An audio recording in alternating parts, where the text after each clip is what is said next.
to the topic of husbands, and especially particularly husbands whose wives want to have home births and they're not so sure about it themselves. So I'm going to just tell you first what you can expect from this time. Here's what we're going to cover. It's kind of going to be a lot, but we're still going to try to keep it shortish. All right, first we're going to talk about how husbands may react to the idea of home birth. And then I want to talk a little bit about how, as like a Christian wife, we can kind of address or move into that conversation with them in ways that are respectful and also hopefully can move us more onto the same page. And then we're going to talk about what sorts of information and realizations and conclusions might ultimately kind of help a dad or a husband who's on the fence about this come to a place of like, oh yeah, actually that's good. So those would be really good things to take notes on. Like, this is stuff my husband has chimed in on that he's said were key for him. So that might be something that applies for yours as well. And then what really, like on a deeper level, what's really getting in the way for dads or for husbands? I don't know what to call them. They're both. And then at the end, we'll talk about what if he won't budge? Like, what if you've presented all the information, you've had all the conversations, and he's still like, nope. Then what do you do? Who gets to decide? That's a hard question. And then I'll try again, if baby nap allows, to have some Q&A at the end. So are you ready? Okay, let's do this. Oh, one more thing I want to mention before I also have a surprise for you. A really fun surprise.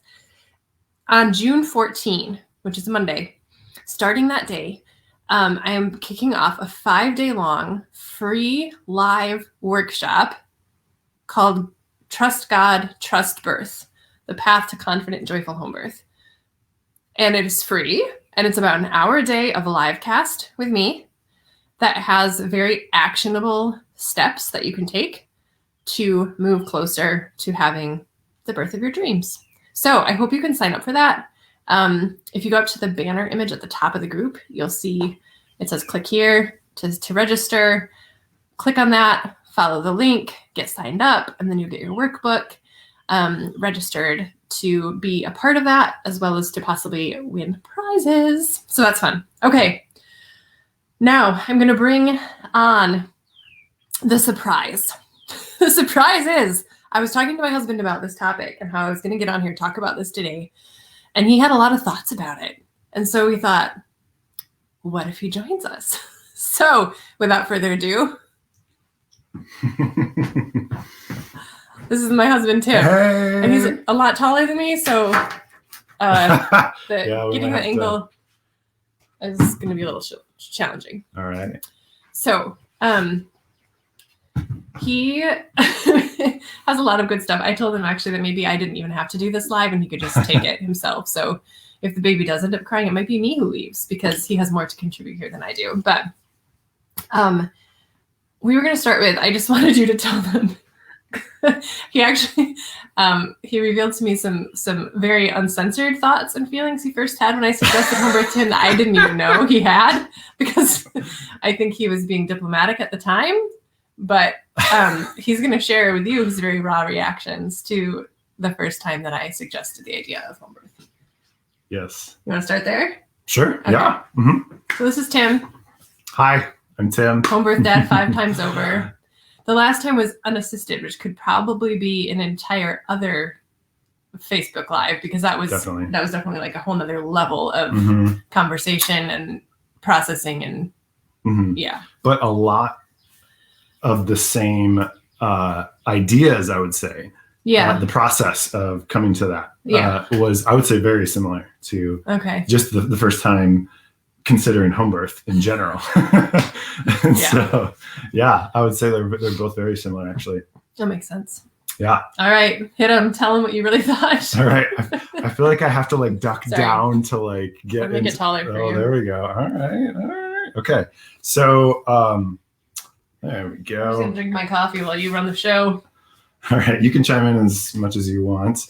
I'm sure you'll have some things to say. So, yes. So, home birth hesitant husbands. I wrote down my little notes document, HHH, home birth hesitant husbands.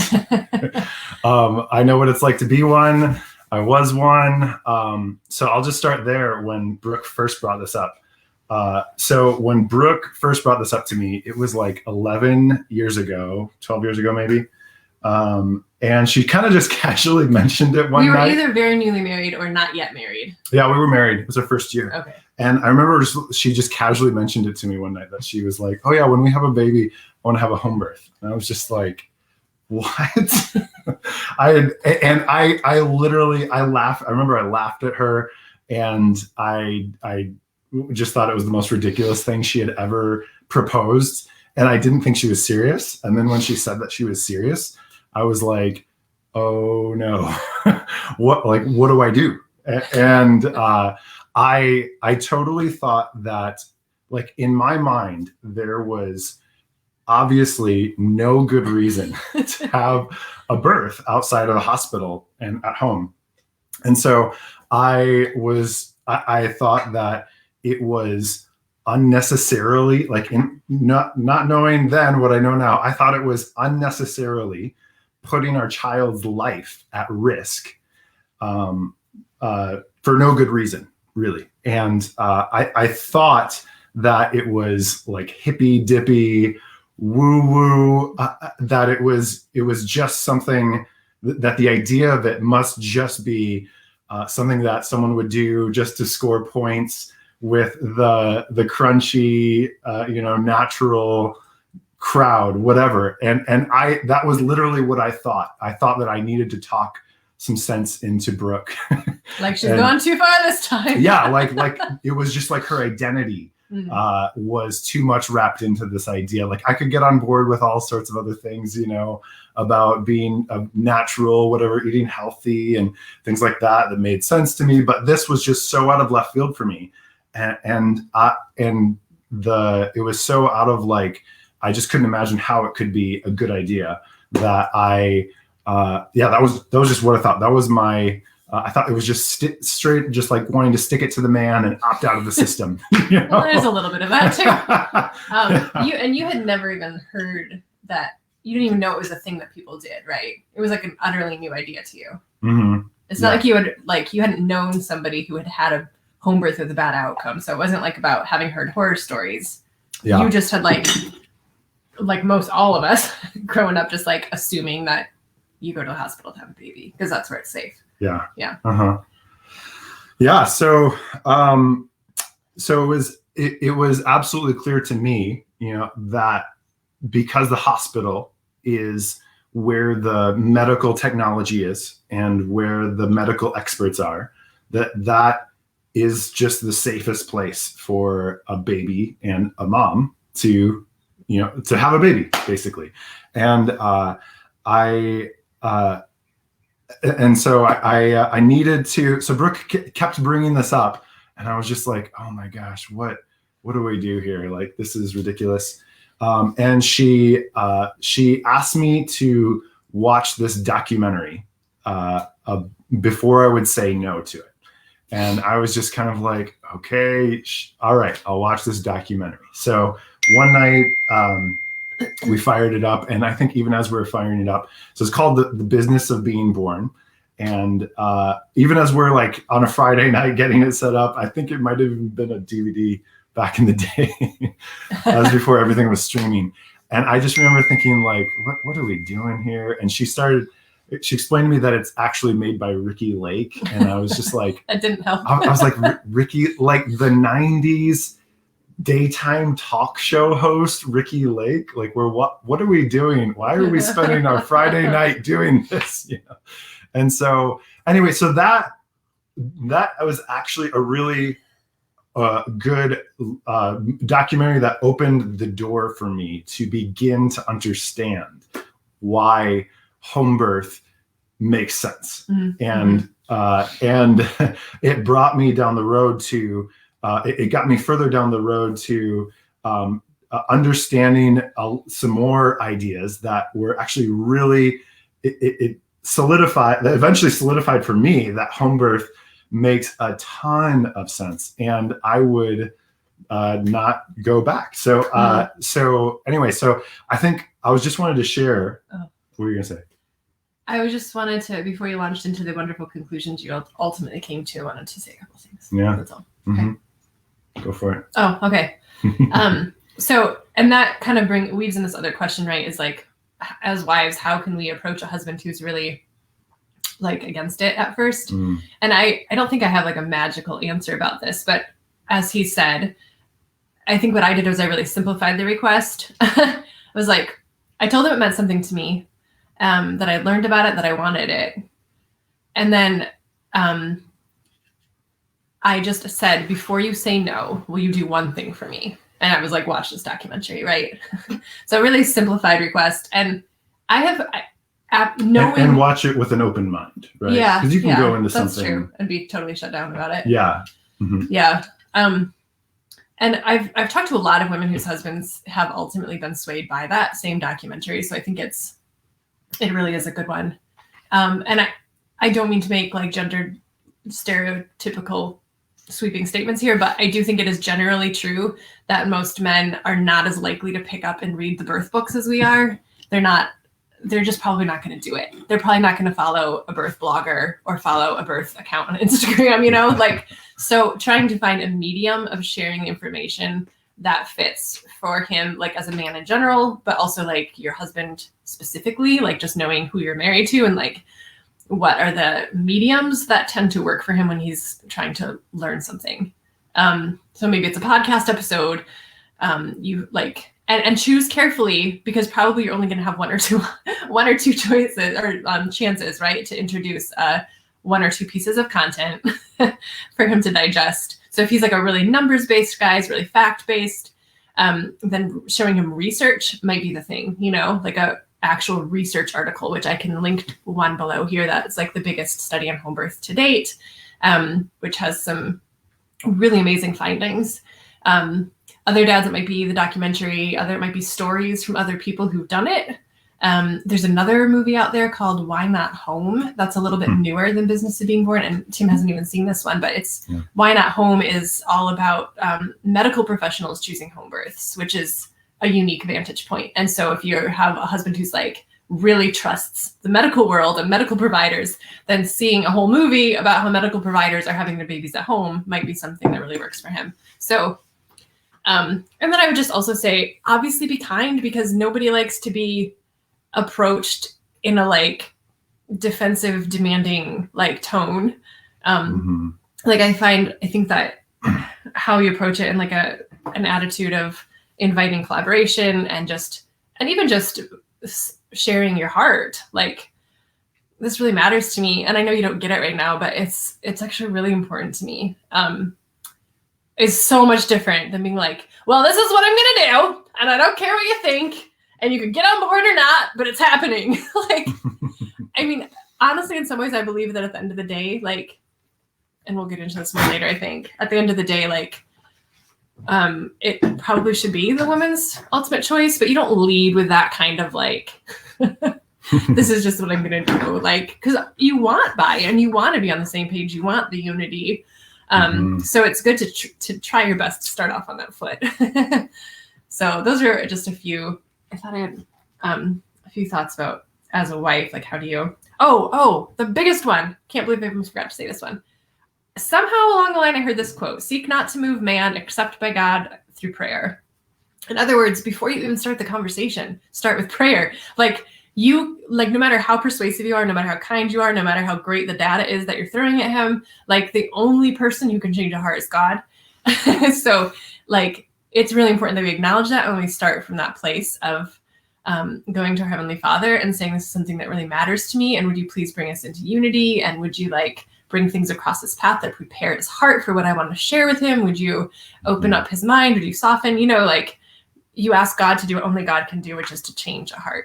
And you also have to be prepared for the fact that he might change yours, because that's another possibility. But that is probably the biggest piece of advice I would have, is start there before you even say a word. Start there. Okay. At the same time, you don't want to shy away from speaking what you using your voice and speaking what you would prefer, and making sure that he knows that this is really important to you as a wife, and your voice matters, and you don't want to just leave it to prayer and not say anything. So right, like we're of the mind that biblical submission does not mean that you don't gently push back. Like it just doesn't. So you are allowed to. It's a mutual submission, right? Yeah. It's a mutual submission, and he's to love you as he loves his own body.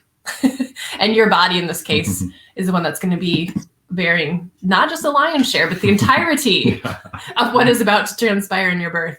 So that should matter to him. And again, you can't make that matter to him, but hopefully it does. So yeah.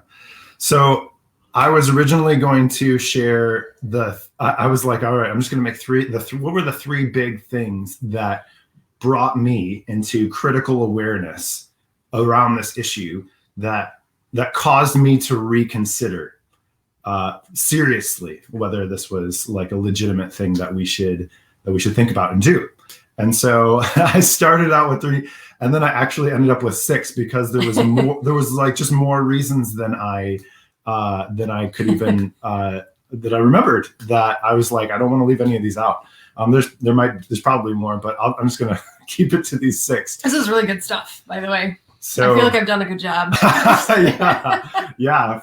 So anyway, I'll just jump right in. So the first was that of beginning to see that though hospitals are really great for medical emergencies, they are, in terms of birth, hospitals are you can't get around the fact that hospitals are a corporate business. And so when you walk into a hospital, especially a birth part of it, you're entering into a place that has been set up as a context of a business. It's a big business, and therefore there's lots of policies and procedures that have been set in place that are baked into how the whole thing works. And no matter, you can have great doctors, you can have great nurses, you can have not so great doctors and not so great nurses. But the fact is that the whole system is set up around, there's natural incentives for things to be set up in such a way that it makes things efficient for the business, for getting profitable for women who are profitable for the business, for the hospital. Birth wards are one of the biggest money makers for hospitals. That's just true. And so that what that practically means is that for women coming in to give birth, it's highly incentivized for doctors to recommend interventions that will speed up the birth process. And the thing is, it's always kind of recommended as like, yeah, you should probably do this. It's recommended as a good thing, but ultimately those interventions, it causes, once you start one, usually something like is it Pitocin that moves it faster? I can't remember what it was. Yeah. It begins like a cascade of one intervention leads to another intervention, leads to another thing. Now you're going to have to use this. Now you're going to have to do this. And what it ultimately usually leads to a C-section. And the thing is, a C-section is a very, having learned, again, I had to learn about this. A C-section, though, is a really great thing to have in the toolbox for when the time comes for a medical emergency and you need to get that baby out and there's a true medical emergency. But often those C-sections could have been avoided if you hadn't intervened in the first place in the natural birth process. And so this was something that I had to learn. And the thing is, a C-section is it is a major medical procedure. It's an abdominal surgery. Yeah, it's a surgery, which is risky and hard to recover from. Yeah, it takes a toll on the body of a woman. There's a much longer recovery time, more difficult recovery time for a C-section than if the woman gave birth naturally, vaginally. And in the US, the average cesarean rate at hospitals is about 33%. For home births, it's about 1%. Because some home births do still end up having a cesarean, but whereas the World Health Organization recommends, they say that the rate should be between 10 and 15%. So we are doubled that. Yes. Yeah. So that's one of my, that's actually leads to my next point. So that's first, just beginning to see and understand that there are natural incentives that work for the hospital and not necessarily for the health and safety of individual mothers and their babies. And so, which you would think that a hospital, like it's the safest place, but that was something that was eye-opening to me. So the second thing that was probably the biggest for me was just looking at the raw statistical data of the United States, where hospital birth is the norm. The key statistical safety measurements for like infant mortality, maternal mortality, and C-section rates. And also infant and maternal morbidity, which means like injury or damage. Okay, sure, yeah. That's another one. Yeah. Yes, those key indicators, comparing the United States to other developed countries where home birth is the norm. Yeah, or is more integrated in common at least. Yeah. Sure, yeah, it is more integrated in common. And just looking at those, you can see very clearly that the United States is failing terribly in this area. And so, again, you would think that, man, we've got so much money. Our healthcare system, like, man, it's expensive, but it's the bomb, And in a lot of ways it is, but in this sense, it's failing mothers and babies like crazy. And this was like the biggest eye opener for me. Yeah, because that's not just like I feel like it's failing mothers and babies. It's like, no, like statistically it is failing mothers and babies. Yeah. And so, and even I probably don't want to get into it, but like if you're a Black mother or going into a hospital, the statistics are even worse somehow. 30 to 50% worse. It's just, so, I mean, we had a friend who was a Black pregnant woman who was coming, the reason she was having a home birth was because she knew the statistics for her demographic. And she was like, this is not good. I need to protect myself. So again, looking at this, I think beginning to recognize that, I'll just move into this because so learning that giving birth, like kind of shifting my perspective alongside of this to realize that giving birth is normal. It's very normal. Giving birth vaginally is a normal thing for a human process of a woman to do, like we're designed for it. And this, realizing that the opposite is not true, that giving birth is not a medical emergency in and of itself. Most of the time, it is a very natural process. Like pooping or puking.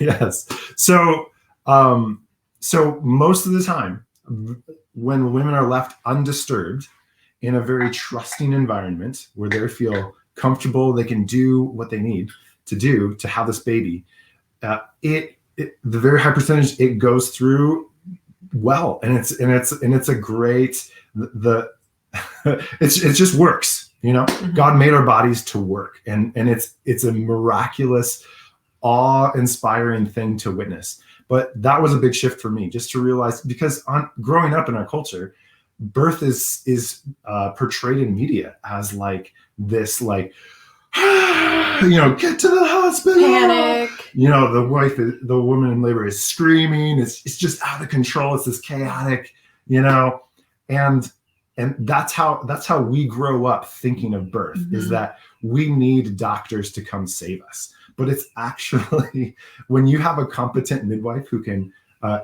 guide the process and just help you know where you are along the process and lets you your body do its thing and it coaches you where you need some coaching, but but that's the statistics show that this is very normal. This is very good.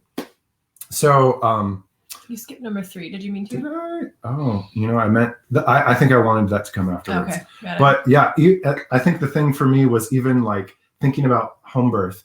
I was like, okay, so hospitals are good in the case that we actually do need them, and I had to learn to understand that even in the rare case that you might have.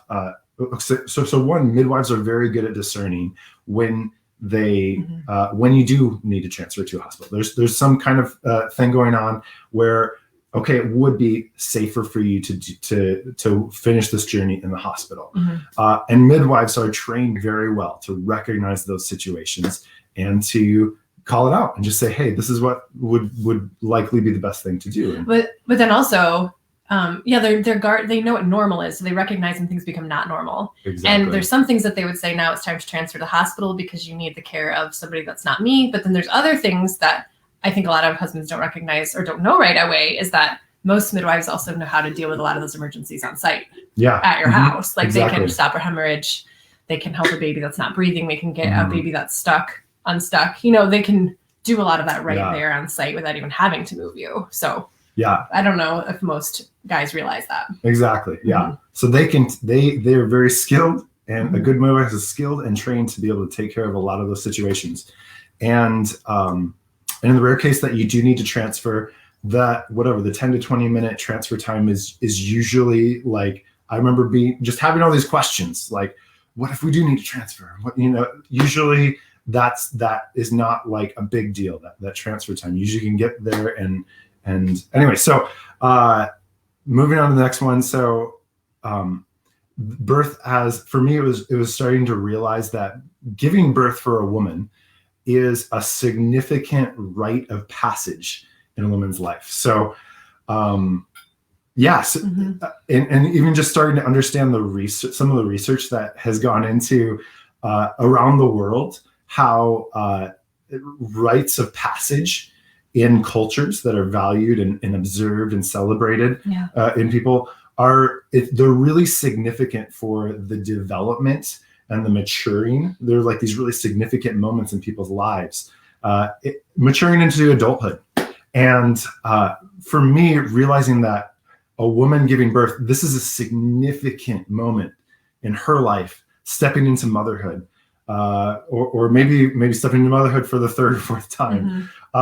But honoring that moment, and for me, recognizing that if there are things inside of me that haven't dealt with, that I am imposing on her in this really significant moment in her life, which is a rite of passage. I don't want whatever's going on inside of me to get in the way of that rite of passage, how she wants to walk through this and experience it. I just now thought of this, but I think in a different way, it can be a rite of passage for you too. Yeah. Like even in learning how to offer your masculine energy to support and give freedom to and create a circle of protection around your woman, totally. And to release your illusion of control. Yeah, that's true. That's true. So that, I think there can be a rite of passage for guys too, that they might not be thinking about that, but I think that can be, if they choose to let it be that can be a really transformative thing for them as well. That's good. Yeah. So I don't want to get in the way of that. And I want to support her through that. The 5th thing was this was after the fact, after we had our first baby, and the postpartum is so much easier at home. Like after we had our first baby, and even after the 2nd, 3rd, we've had 5 now. It's great that you've got your baby there and you're in your own bed, you're in your own house.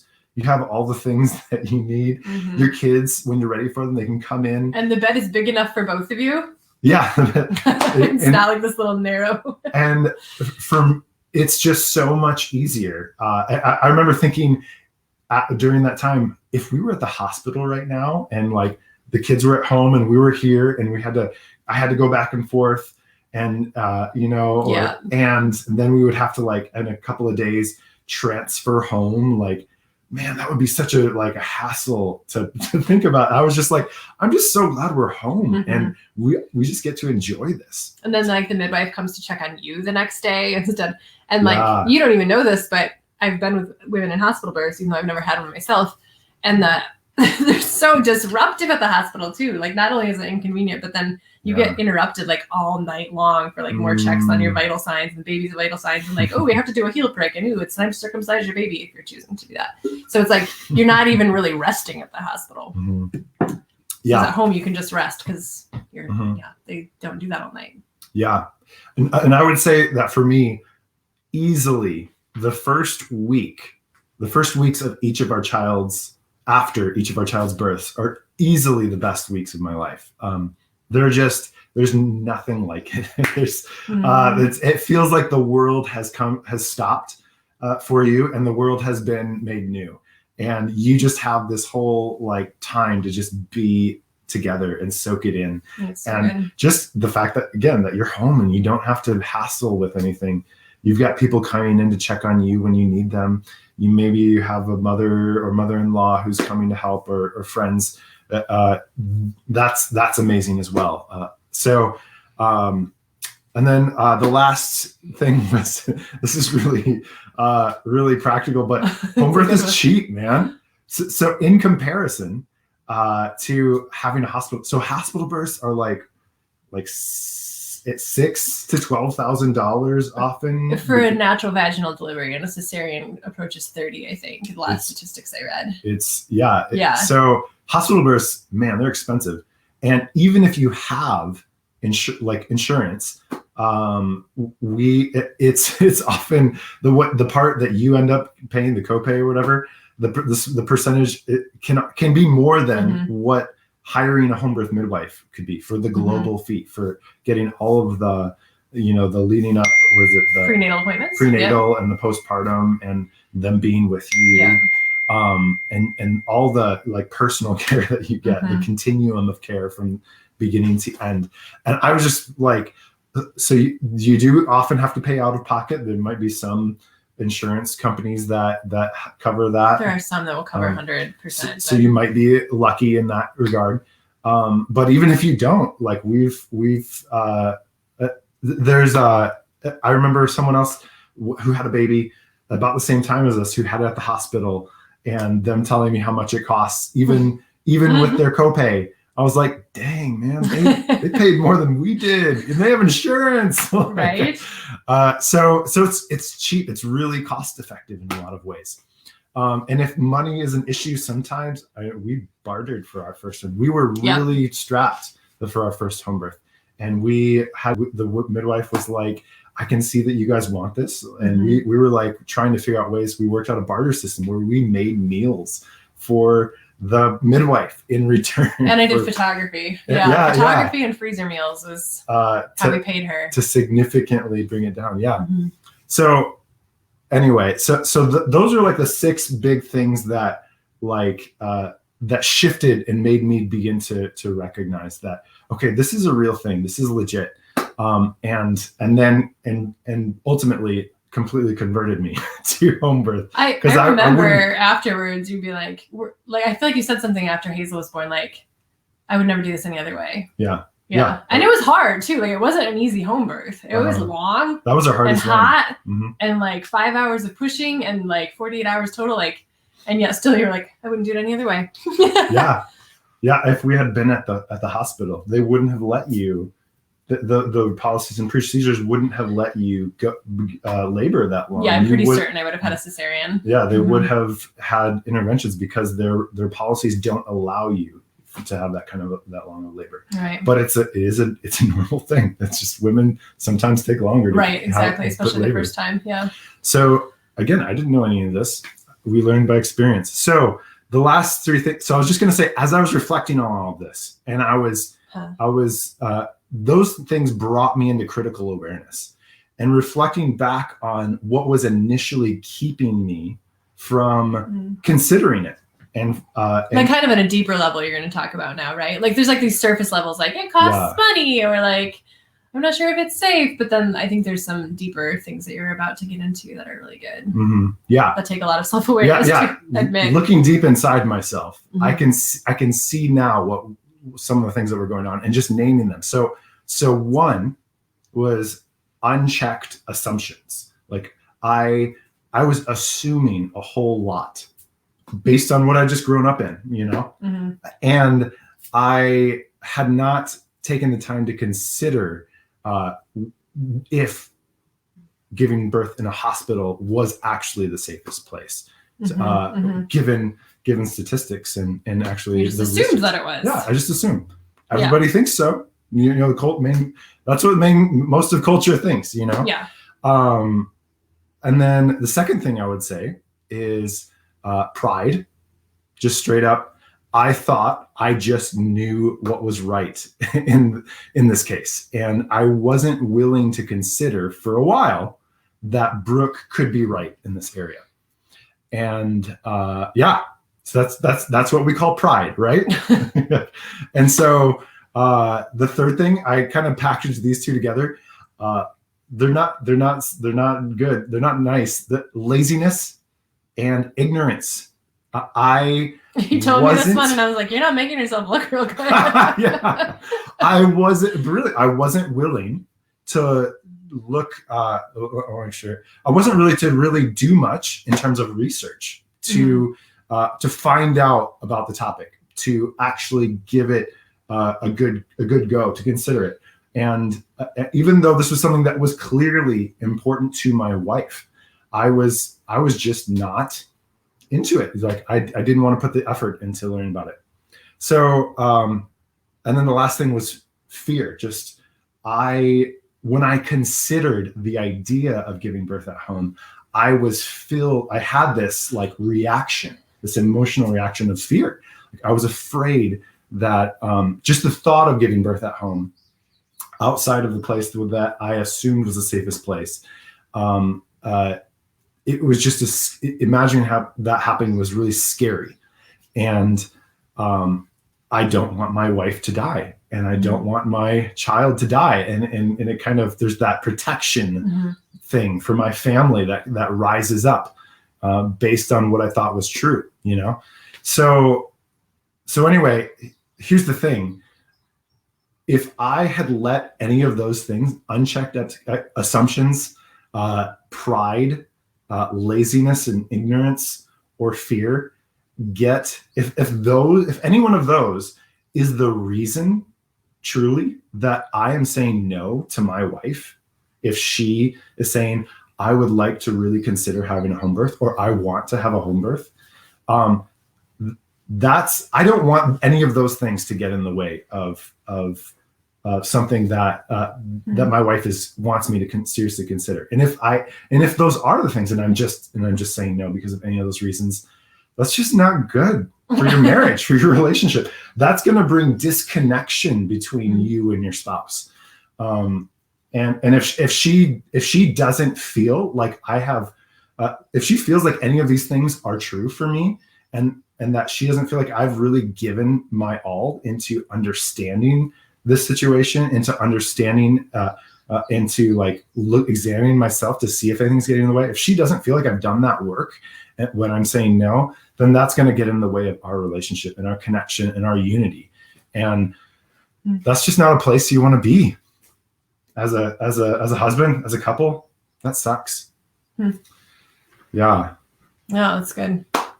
So my challenge or my question to maybe any husbands who might be watching this later on, maybe your wife has asked you to watch this, I would just ask you to ask yourself, do I see any of these things? Just these are kind of some self-awareness building questions. Like, am I letting pride get in the way? Do I just think that I'm right in this, even though maybe I might be operating under some unchecked assumptions about what is true here?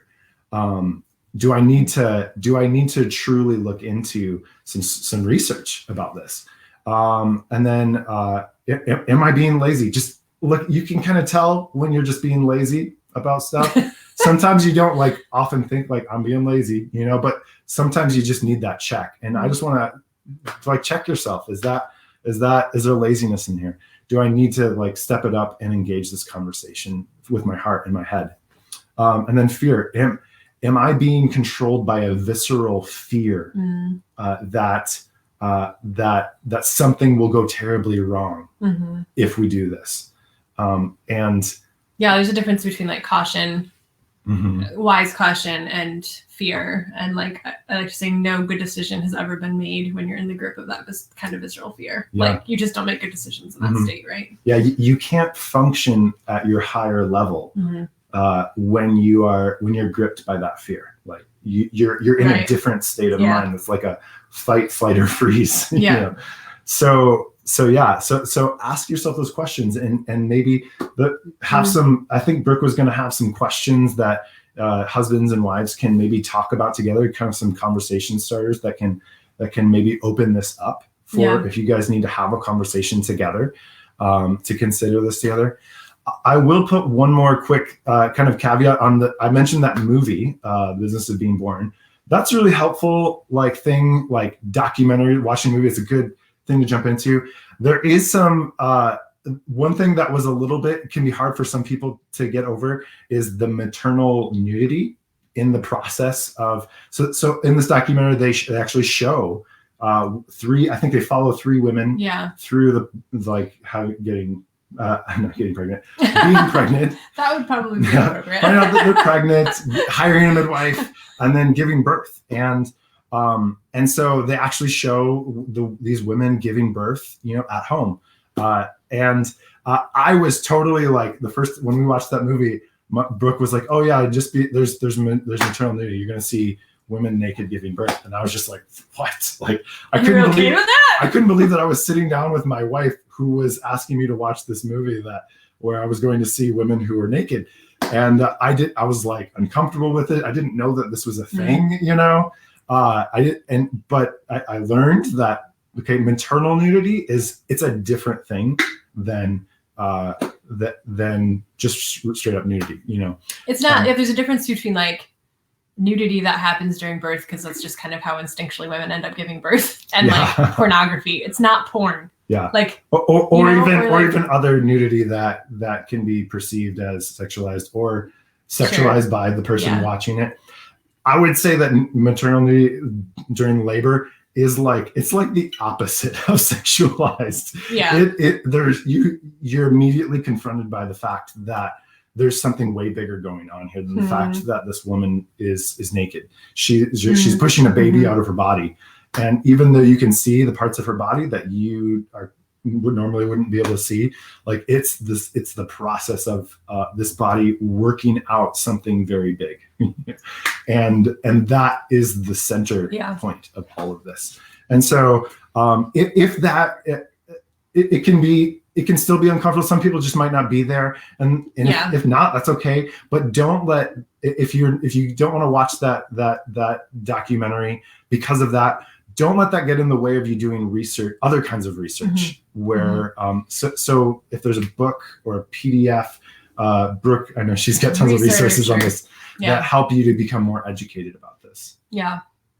And inside of my group coaching program, Embrace Birth Journey, which I'm going to be unveiling in full soon, there are sections in there that address so much of this on a deeper level too, even like the fear piece he was talking about, that they're in there for a mama to go through, but they would be equally as good for a dad to go through, like clearing out fear by really intentionally working through each specific one. There's also a bunch of sections in there that Tim did actually just for dads for in each phase too. So that's another resource too that I'll share more about soon. But this has been good. You had so much good stuff that I didn't even know you had all that synthesized inside of you till today. Sure. And maybe another thing would be to reach out if you know another couple who has given birth at home. Might be helpful to just have the husband call up and have a conversation, have coffee with that person who's given birth, to kind of help and just ask them, what was that like for you? What brought you to this decision to consider that and ultimately do it? for me, that was really helpful. Even this last time when we gave birth, I was fighting. I had some of the stuff going on. I had some of the fear stuff going on, and I just needed to talk to somebody. I needed to talk to another husband who had done this before.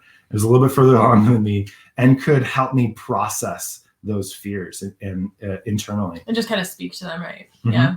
Yeah. That was critical for me. Yeah. Yeah, that was really helpful.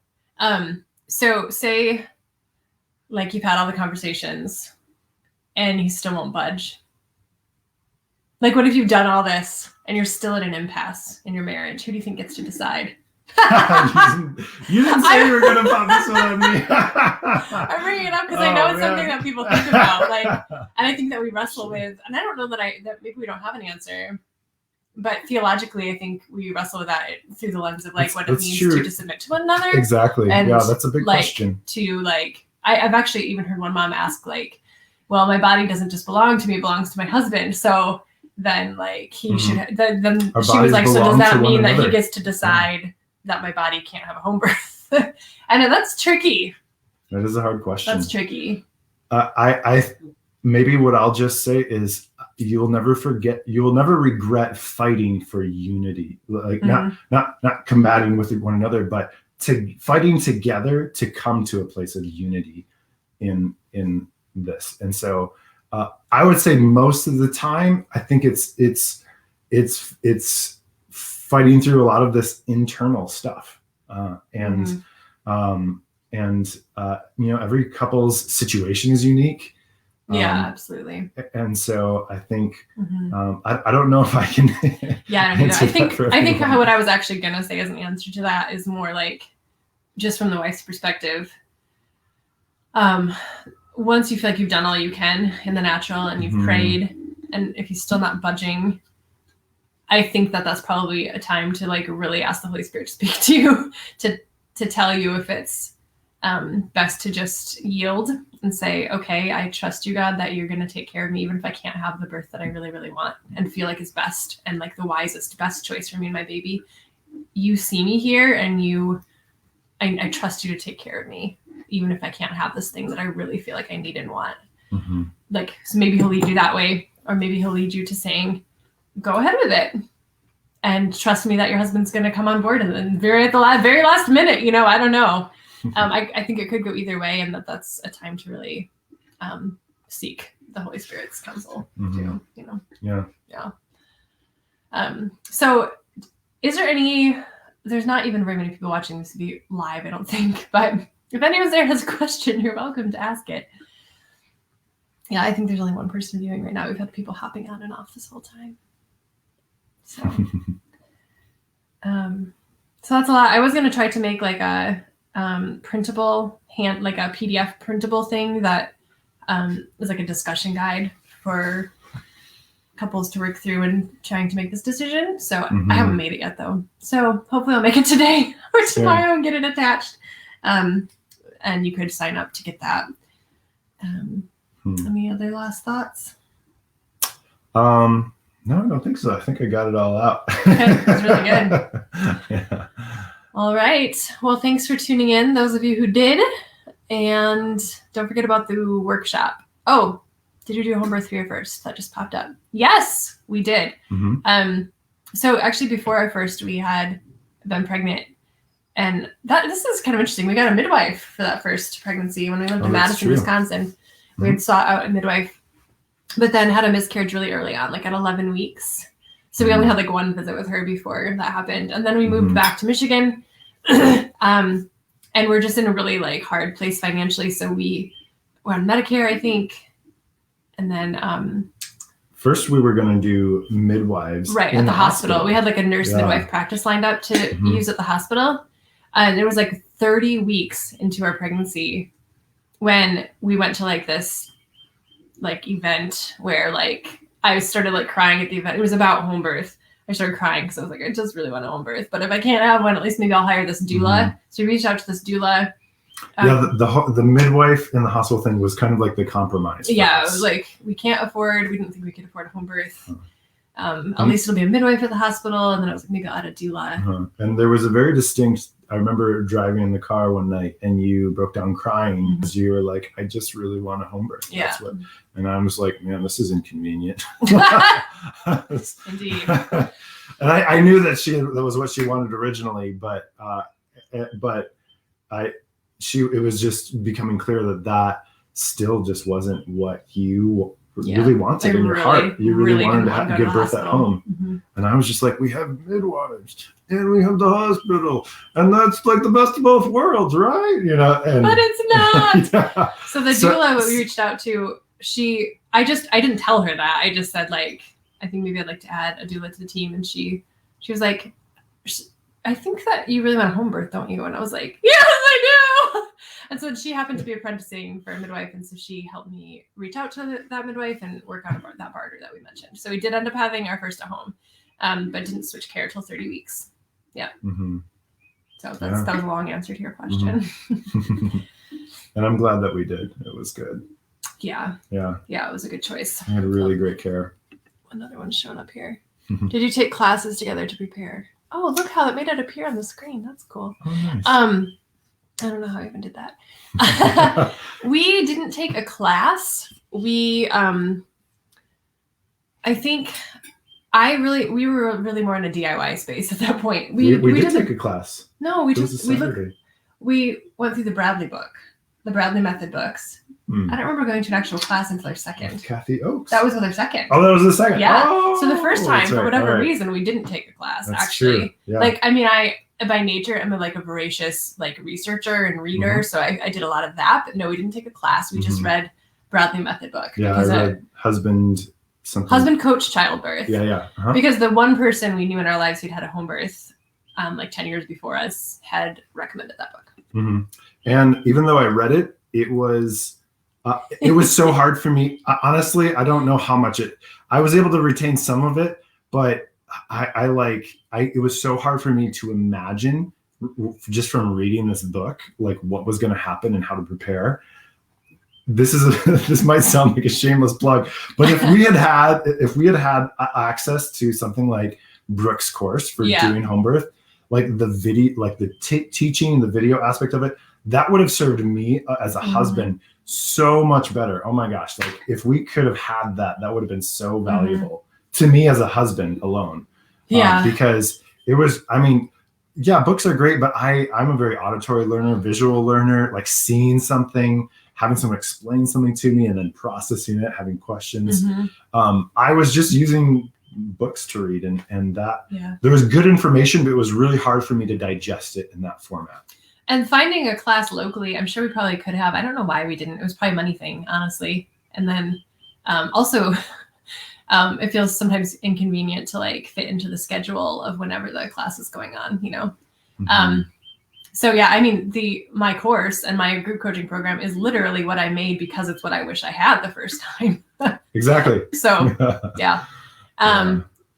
Terry said she took hypnobirthing with her husband for the first home birth. Yeah, I'd be so curious to know if you like that.